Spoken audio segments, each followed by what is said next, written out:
ভারতের সাথে এর আগে আমাদের যেই নতজানু পররাষ্ট্রনীতি ছিল সেটা থেকে আমরা অন্তর্বর্তীকালীন সরকার সরে এসেছি এবং আমাদের পরবর্তী আহ, আহ, সম্পর্কটা বা চলমান থাকবে আমাদের ন্যাশনাল ইন্টারেস্ট অর্থাৎ জাতীয় স্বার্থকে সামনে রেখেই জাতীয় স্বার্থকে কম্প্রোমাইজ করে কোনো রিলেশনে আমরা ইন্টারন্যাশনাল রিলেশন আমরা বিশ্বাস করি না।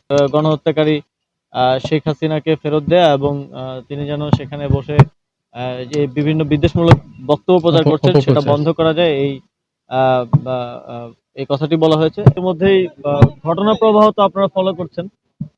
এর মধ্যে হাই কমিশনে আমাদের ডেপুটি অ্যাসিস্ট্যান্ট হাই কমিশনে হামলার ঘটনায় ভারতীয় অ্যাম্বাসেডরকে তলব করা হয়েছে এবং তারা দুঃখ প্রকাশ করেছে এবং ভারতের পররাষ্ট্র সচিব বাংলাদেশে এসেছে। আমাদের মাননীয় প্রধান উপদেষ্টা সহকারে আরো কনসার্ন যারা আছেন তাদের সাথে বৈঠক হয়েছে এবং সেখানে ভারতের পক্ষ থেকে রাষ্ট্রীয়ভাবে আমাদের সাথে সম্পর্ক উন্নয়নের জন্য তারা জোর দিয়েছেন।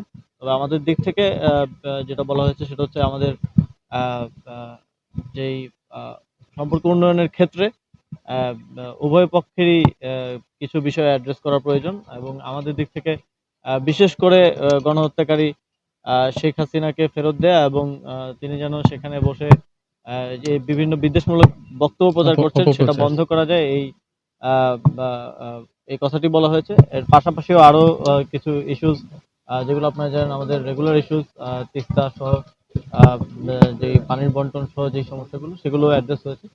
সেগুলো নিয়ে কথা হয়েছে। তবে আমরা যেটা প্রথম থেকে বলে আসছি যে ভারতের সাথে এর আগে আমাদের যেই নতজানু পররাষ্ট্রনীতি ছিল সেটা থেকে আমরা অন্তর্বর্তীকালীন সরকার সরে এসেছি এবং আমাদের পরবর্তী আহ, আহ, সম্পর্কটা বা চলমান থাকবে আমাদের ন্যাশনাল ইন্টারেস্ট অর্থাৎ জাতীয় স্বার্থকে সামনে রেখেই জাতীয় স্বার্থকে কম্প্রোমাইজ করে কোনো রিলেশনে আমরা ইন্টারন্যাশনাল রিলেশন আমরা বিশ্বাস করি না। আপনারা জানেন আমাদের যারা অফিসিয়ালস আছে অনেকেই অতিরিক্ত দায়িত্বে এই জায়গাগুলোতে আছেন। ফলে নাগরিক সেবার ক্ষেত্রে অনেক বিঘ্ন ঘটছে। তারপর আমরা চেষ্টা করছি সর্বোচ্চ নিশ্চিত করার। সেজন্য আমার তো চাওয়া এটাই থাকবে এবং অলরেডি স্থানীয় সরকার সংস্কার কমিশনের যিনি প্রধান তিনিও বলেছেন যে স্থানীয় সরকার নির্বাচনটা প্রয়োজন। তবে নির্বাচন কমিশনেরও প্রস্তুতির বিষয় আছে। সবকিছু মিলে এটা একটা আহ, আহ, যেহেতু একটা রাষ্ট্রীয় ডিসিশন, আমি সর্বোচ্চ পর্যায়ে এটা নিয়ে কথা বলবো। ইলেকশন কমিশন মোটামুটি ভোটার হালনাগাদ সহকারে যেই বেসিক জিনিসগুলো সেগুলো শেষ করলে আমরা হয়তো একটা স্থানীয় সরকার নির্বাচনের কথা ভাবতে পারি। আমার জানা মতো এখানে একটা তদন্ত কমিটি হয়েছে। আমি এই বিষয়টা দেখার চেষ্টা করব এবং এর জন্য যদি প্রয়োজন পড়ে তাহলে আরো উচ্চ পর্যায়ে তদন্ত কমিটি করে যদি কোনো দুর্নীতির প্রমাণ পাওয়া যায় সেক্ষেত্রে ব্যবস্থা নেওয়া হবে। ইতিমধ্যে কথা হয়েছে। কথা হচ্ছে আপনারা জানেন এটা একটা অনেক বড় ডিসিশন।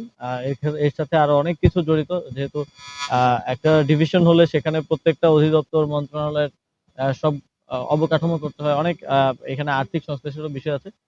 তো এখানে অনেক স্টেক হোল্ডার্স আছে এই ডিসিশনটা নেওয়ার ক্ষেত্রে। তবে আমি আশাবাদী যে খুব দ্রুত সময়ের মধ্যে এই বিষয়ে আমরা একটা সিদ্ধান্তে আসতে পারবো।